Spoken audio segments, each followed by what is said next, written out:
Welcome to the Puck and Pigskin Podcast, presented by Bravara Media. Just great sports fans talking mostly about hockey and football, sprinkled with a bit of everything else.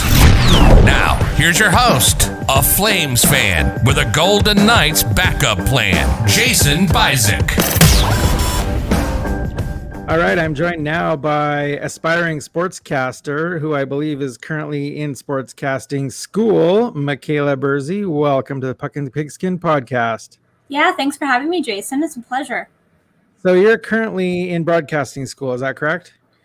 Yeah, it's kind of a long story. So I just finished my fourth year at MRU broadcasting. I have one more semester left, but it's just to finish up my degree of my minor in English and currently completed my work term with CSEC, which has been a blast. So once all that is said and done, I'll be officially graduated in December and currently looking for work. So if anyone needs a sportscaster to hire, I am available. But yeah, that's pretty much the story. Hopefully with one of the sports teams in Calgary, I'm guessing. Yeah, that would be a dream. No kidding.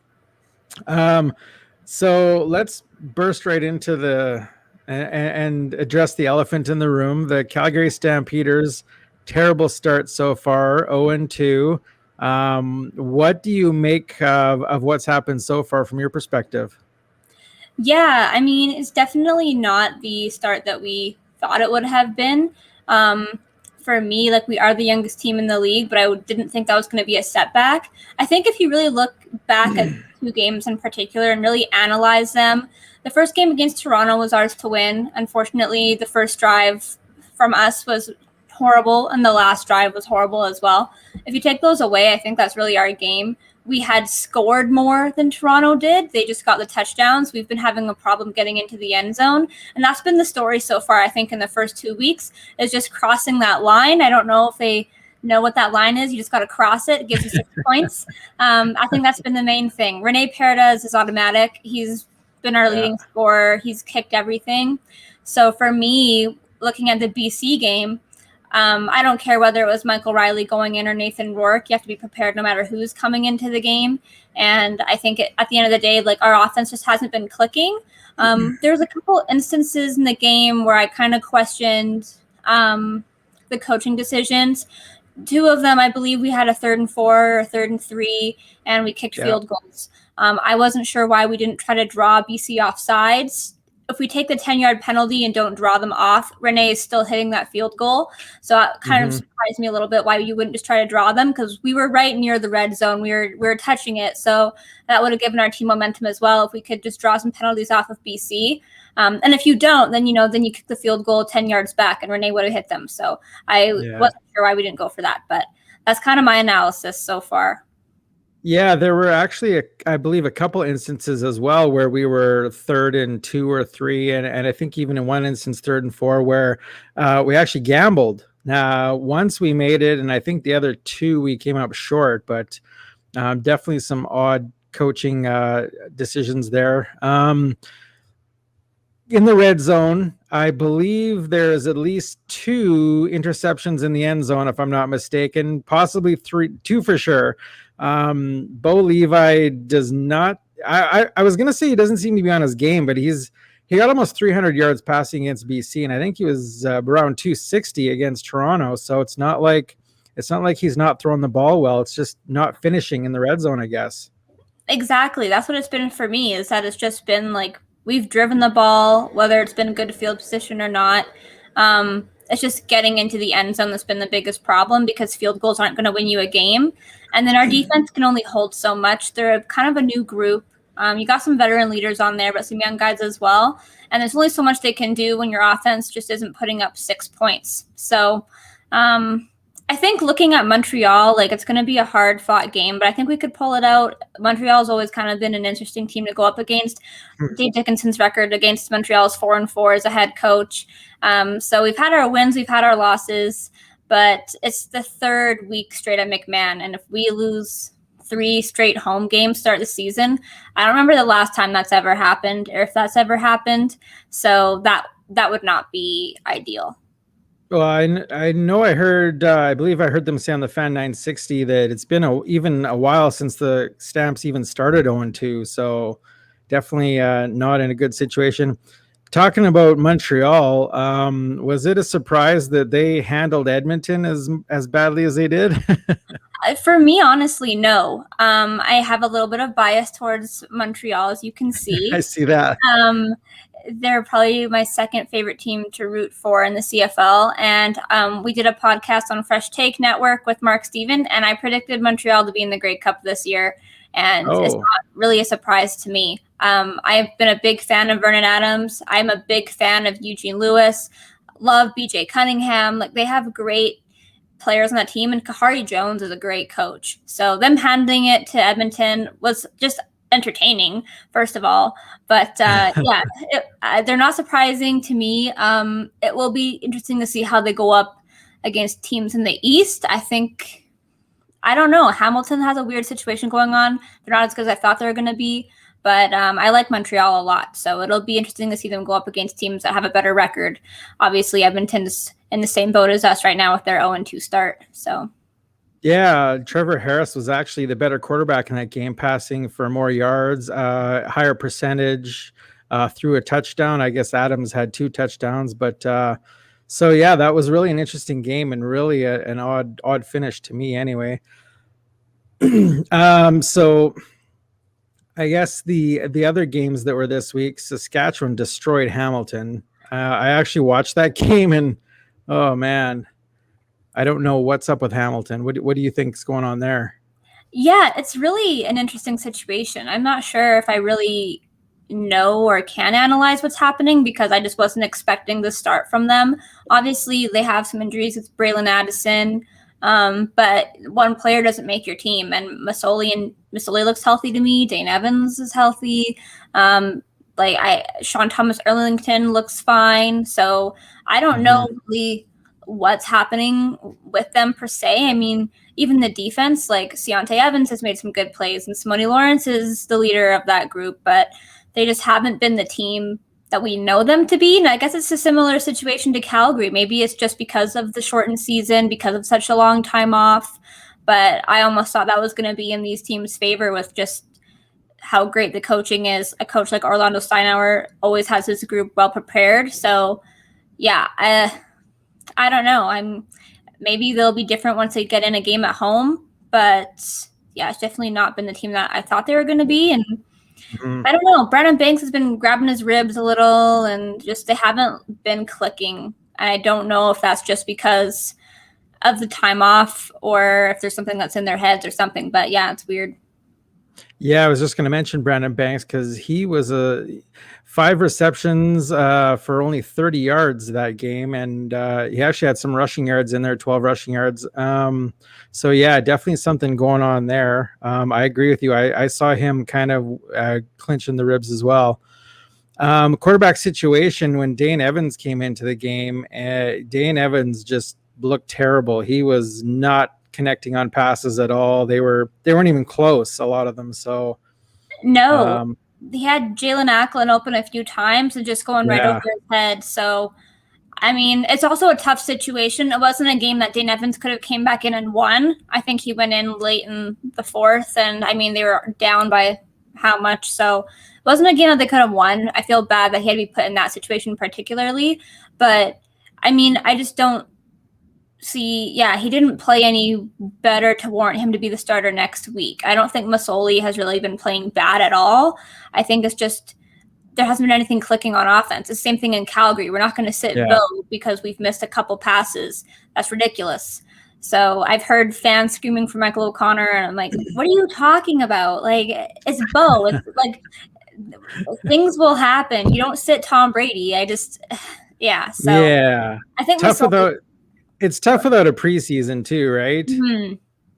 I mean, this is technically their preseason right now. So now that they got 2 games out of the way, sticking with Hamilton doesn't help when you miss 2 field goals either. Now, granted, they were longer field goals from 50 and 55, but still, if your kicker can't kick those field goals, then you shouldn't be attempting maybe. Yeah, that's true as well. I mean, especially when Saskatchewan kind of proved they can run the ball out. So, I mean, I don't know why you just don't try to pin their offense really deep, pin Fajardo way back in his own end. He did have one long drive down the field that he marched down pretty well. There was a few penalties, though, along the way. But, yeah, I don't know really what the situation is with Hamilton.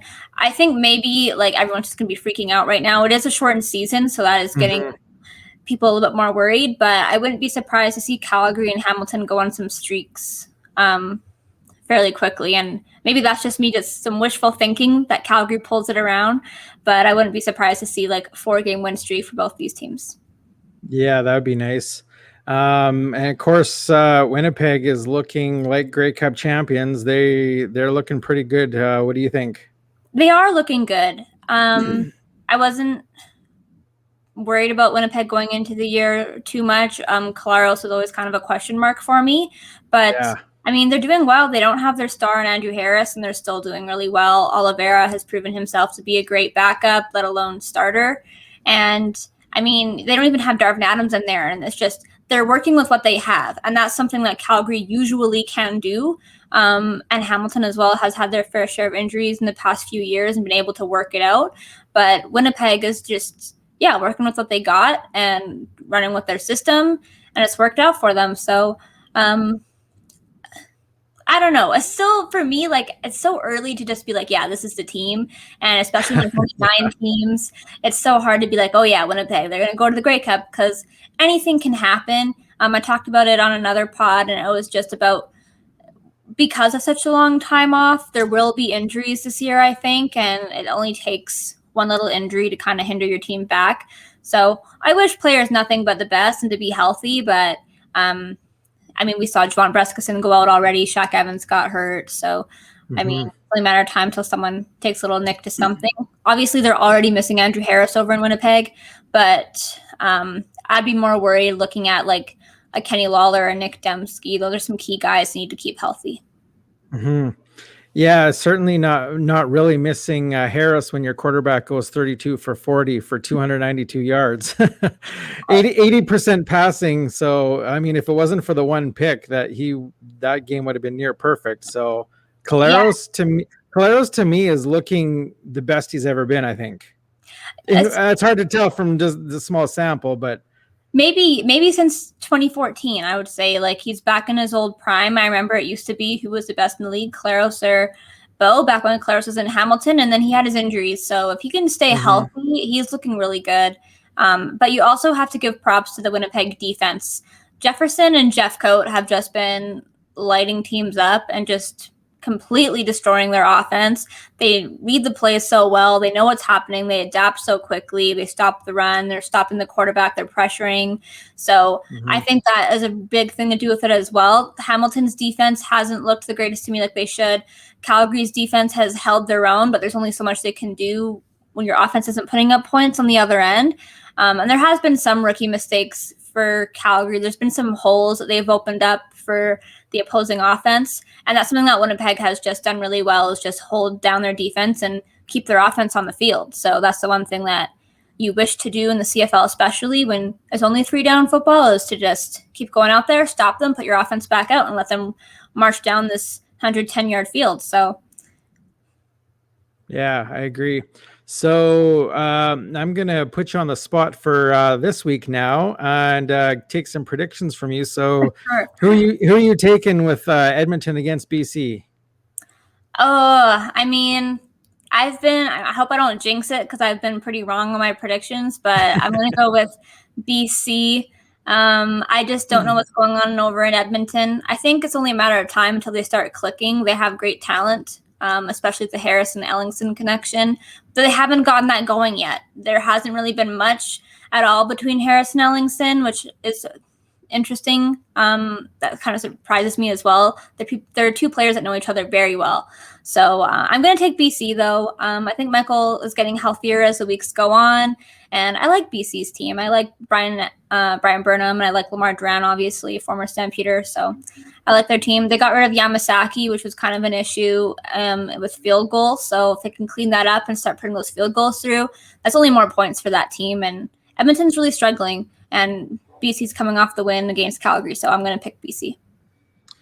All right. It's funny you picked BC because I was going to say Edmonton myself. I think Harris and Ellingson are finally going to start connecting. And I think Michael Riley, although he looks good, he still looks like something's not right on some plays I've noticed. And so I'm going to go with Edmonton on that one. Montreal, Calgary, what are you thinking? At this point, I mean, we have to get one eventually, don't we? So I'm sticking with Calgary. Montreal looked amazing against Edmonton, but I don't know if that's because Edmonton is an 0-2 team or if Montreal is also just that good. Obviously, I just said I picked Montreal to win the Grey Cup. I think they're going to have a great year, but I think maybe they are riding high right now, and for us, we have a lot to lose. So it's do or die time in Calgary right now. Montreal has that 1-0. If they go 1-1, oh well. Calgary's looking at 0-3, which is not good. So I'm picking Calgary to pull out the win. I don't think it's going to be by a huge margin, maybe a touchdown, maybe a field goal or something in between.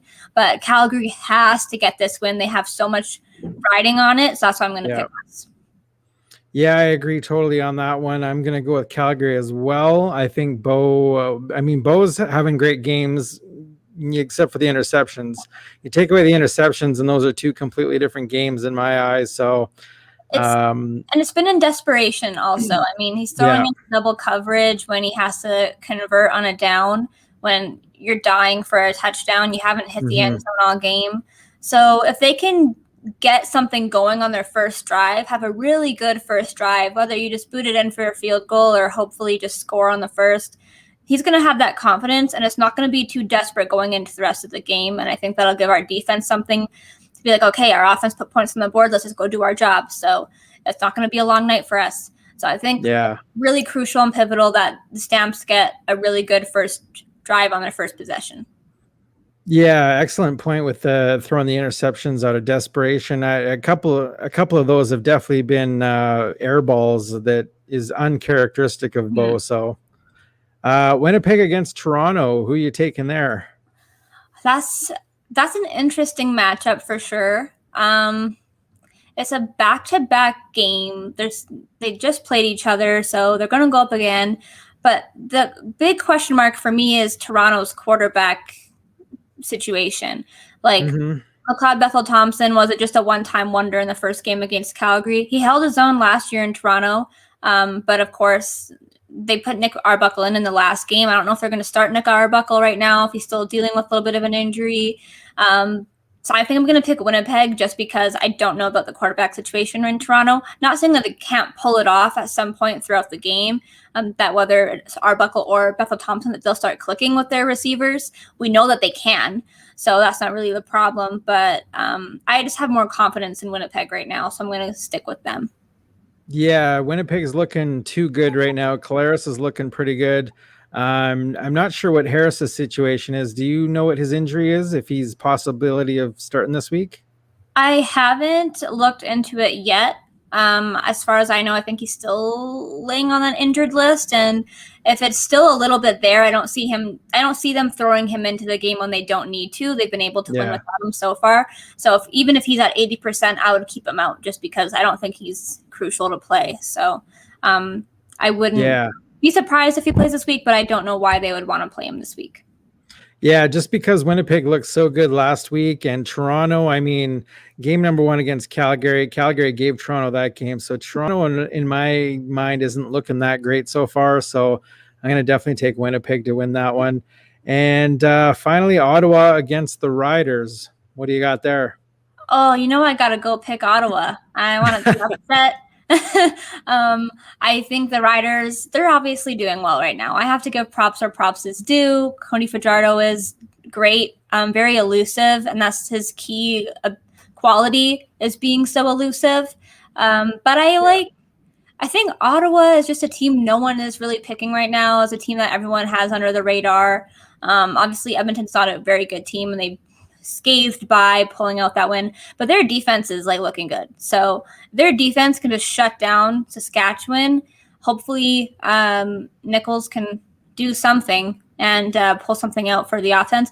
But I'm ready for a Saskatchewan loss. I think they're going to be like, oh, yeah, this is easy. We got this game. It's Ottawa. And maybe Ottawa will surprise them and pull out the win. Hopefully. Probably not, though. Yeah, and it's odd that you just mentioned Nichols, because I was sitting here as you were talking and I'm thinking to myself, I can't even name one player that plays for Ottawa right now. And I said, I don't even know who their quarterback is right now, which is really odd. But yeah, Nichols, always been a big fan of Nichols, and I'm really hoping they pull out the win this week, but they're definitely in tough. So I'm going to go with my mind on this one and pick the Riders. They're looking, as much as I would love the Riders to lose, they're looking really tough. So I don't know about that.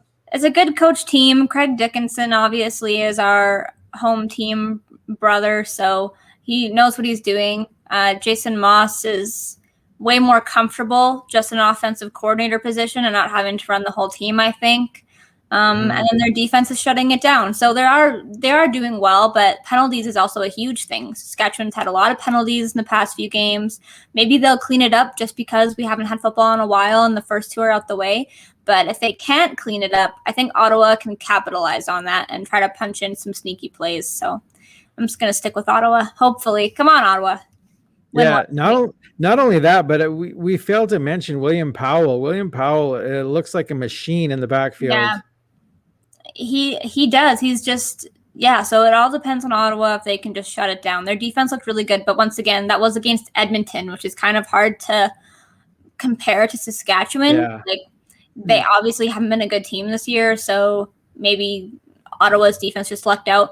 But I think they can if they can pressure Fajardo, if they can make him stop running and being so elusive early, maybe that'll question his confidence a little bit. It'll dampen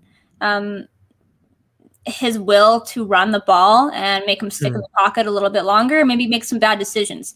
So if they can do that, I think that's a big if. But if they can, I think they can pull it out. Yeah. All right. Well, that sums up what happened this past week and our predictions for next week. Why don't we finish by you just telling me what you're up to these days, where you're podcasting, where you are on social media, all that kind of stuff. Yeah, so I'm still hanging around on the Twitterverse and the podcasting world over with Fresh Take Network. We have our reality show podcast, Backdoors and Backstabs. We talk everything Big Brother, The Bachelor. Oh, nice. Survivor, a little break from the sports world, which is nice to talk about something else for once. But still doing sports as well. So we have the CFL podcast over there and also the NFL podcast, The Audible. Super excited for the NFL season to start up soon. And then, with me, I'm just still, living the life, trying to work hard and go to school and get my degree and finish it all. But Yeah, I'll put all the links to all of your stuff in the description below. And really quickly, you mentioned the NFL. So who's your NFL team? Oh, I always get mixed reactions, but it's my New England Patriots. I'm still sticking with the Patriots. I have wavered and looking forward to this season. So come on, Mac Jones. Let's do some stuff. Let's make some magic this year. So even though you're a Patriots fan, are you still a Brady fan? I do love Tom. I have no qualms with him leaving. I think it was the best for both teams. I think if Tom stayed in New England, we wouldn't be getting another championship just with a lot of our guys have gotten old and moved on and retired. And I think our new system wouldn't really fit with Tom. So really happy for him out in Tampa. I'm not a Buccaneers fan by no means, but I did cheer for them all throughout the playoffs because my Patriots weren't there. But I'm excited for the Patriots season this year. We've got a lot of new additions. Hunter Henry, Johnny Smith are incredible tight ends. Cam Newton, once he's had a year in the system, I think hopefully he can get something going. The one issue is the deep balls, but he's never had to call an offense on his own. So now that he knows the system, he knows the plays, he knows the players, hopefully we'll get some stuff clicking. And I know Tom Brady looks good with the Buccaneers right now, but I'm still a Pats fan at the end of the day. Yeah, you got to respect a guy that just won his 7th Super Bowl ring, and he's 44 years old or 43. 44 just turned. I think he's got 1 or 2 left in him. I really do, and I hated Tom Brady for a long time, but now I'm like, this guy is insane. I know everyone hated him for so long. Now they love him, and I'm like, hello, the Patriots are the team that's bad over here, not Tom. So Yeah. But no, there's no love lost. Super happy for all of his success, and will always be cheering him on in the Super Bowl as long as it's not against New England. So Yeah, we hated him for so long because he kept winning everything. and now you're like, just gotta roll with it. My team's the Raiders, and right now I'm ever since they moved to Vegas. Anyway, I haven't been an NFL fan for quite a while. I was a Dolphins fan until Marino retired, and then I haven't really paid much attention to NFL. But ever since the Raiders went back to Vegas, I'm all about Las Vegas. So I decided, I'm going to stick with them. So, and they're not looking too bad this season. I think they're going to be pretty good. I really like Josh Jacobs. I really love Darren Waller. It's just Derek Carr. I can't get on the Derek Carr train. So I have mixed feelings about Carr. He's hit and miss. Exactly. I mean, he can get the job done, but he's not gonna win them anything, in my opinion. But I mean, I think he can get them to the playoffs. The hard part is that you're stuck in a division with Kansas City as well. So there's an issue. Obviously, Denver has been on the decline, but they're looking like they're trying to get back up on the incline again. But no, I don't have a problem with the Raiders. I mean, definitely looking better than they did a couple years ago. that 1-15 season or something crazy. But yeah. All right. Well, it's been great talking football with you, and we'll definitely do this again. So have yourself a great rest of your weekend, and we'll talk again soon. Yeah. Thank you, Jason. Thanks, Makayla. All right. I'm joined now by two-time CFL West All-Star, two-time CFL All-Star, currently playing for the Frisco Fighters, the Manny Show. Mr. Manny Arceneaux, welcome to the Puck and Pigskin podcast. How are you? Man, I'm all right. Thanks for even having me on. Yeah, no worries. I'm glad to have you on. I love having all the CFL players on because I'm a huge CFL fan myself. So I guess let's start with the Frisco Fighters. I think about a month ago, I saw Rod Peterson mention Indoor Football League, and I was like, what the heck is the Indoor Football League? And lo and behold, there's an Indoor Football League, and you're in it. How did you end up in the Indoor Football League? Man, I was working out with one of the quarterbacks during the offseason, Jonathan Bain, and he was just like, hey, man, you still got something in the tank. Come out here and play. And I was like, nah, I'm going to stick to coaching, man, get ready to transition for life after football. Then they had a guy they brought out, or a DB to work out, and he was like, hey, you want to run some routes and catch? So I must have went if it was 21 reps, I must have went 20 for 21. And they was like, hey, you think you want to come out and give it a try? And I was like, you know what, with the pandemic hitting, this gives me that closure to suit up again and play, plus to be in the league I haven't been a part of. So now it's like I'd have been in the NFL, the CFL, now the IFL, a rookie all over again, learning a game that I know nothing about. And that's what kind of brought me to the journey of being in the IFL right now. And the team is only 10 minutes away from where I purchased a home out here in Prosper, Texas. Oh, nice. Yeah. Yeah, so you guys aren't doing too bad. I think you're 9-2 so far. And I believe last week you had a huge game, 3 touchdowns, and even scored on the first play of the game. Is that right? Yes, sir. That's right. Thanks to the teammate, the block and the O-line, the quarterback, and coaches giving me an opportunity. I'm still able to provide some good old entertainment and action from the Manny Show. Yeah, that's great. And you mentioned still having some gas in the tank, which is strange because me being a huge CFL fan, and especially the Stampeders, I've seen a lot of you, unfortunately, burning my teams. And it seems like you played in the CFL for so many years. I thought, oh, maybe he's retired, but you're only 33, 34 years old, aren't you? Yeah, 34, turning 34 in September. Yeah, so you're actually a lot younger than I thought you were. It seems like you played in the CFL for so long. Played with the BC Lions for many years, 4,000-yard seasons. Tell me what it was like playing for probably the best coach to ever coach in the CFL, Wally Buono. How's that? Yeah, it's awesome, man, being able to play for a guy like that. But he was more so a mentor, like an uncle / anything you can name it. That's what it was like playing for him, because he was straightforward. He meant business, and he prepared you for life off the field, also on the field as well. So he was a good, valuable coach, man, / mentor that I still keep in touch with till today. No, that's great. From there, you went to the NFL or tried to go to the NFL and came back to the CFL, finished with the BC Lions, and then went to Saskatchewan. Now, those are two totally different markets when it comes to fan base and popularity and financials. I think Saskatchewan is like huge on the popularity scale and they're money makers because they sell merchandise like crazy. Tell me the difference between the two markets. Obviously, geographic location as well. Which one did you like better? Man, I love Vancouver. That's my second home. But Yeah. just the fan base and the atmosphere, man, it's Saskatchewan. You know, those people live, eat, and sleep green. Games sold out, Mosaic Stadium rocking in the community. People gonna acknowledge you. It don't matter if you're in McDonald's, Walmart, anywhere. They love their Rough Riders. They love the Saskatchewan brand of football. So that's a good city to be in because they love football.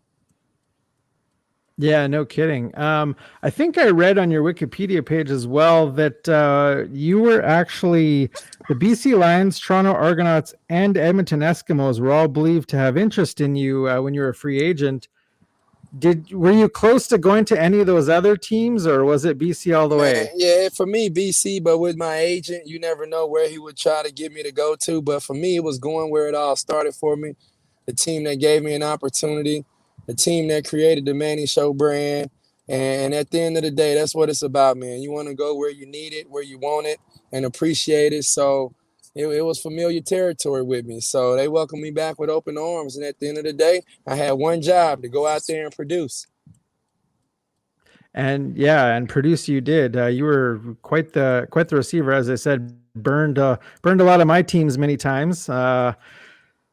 You mentioned the Manny Show brand. I noticed you have your own brand of clothing. The Manny Show has become quite the brand, and I'll post links to all that in the description in this video. I saw you on Twitter. You were also involved in vets and players. Tell me a little bit about that. Yeah, so that's the guys that wore the uniform. That's your veterans. Then you got your NFL players, your athletes.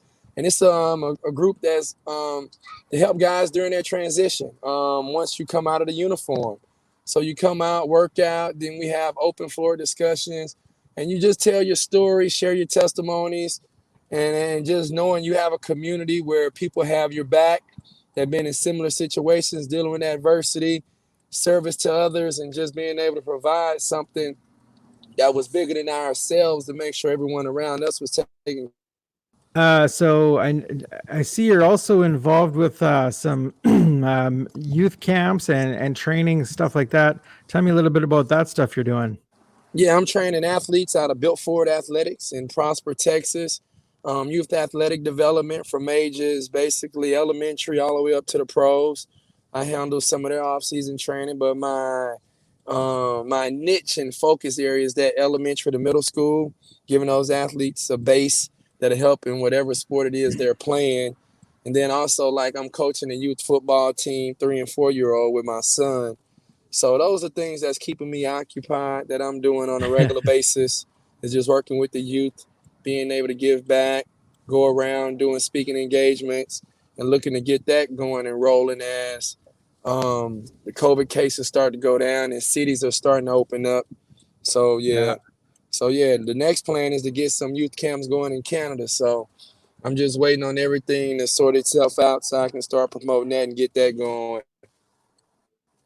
Yeah, nice. I see a lot of CFL players do youth camps and stuff like that. Nick Lewis is actually was coaching my niece in Regina. So that's awesome to see CFL players helping out the community like that.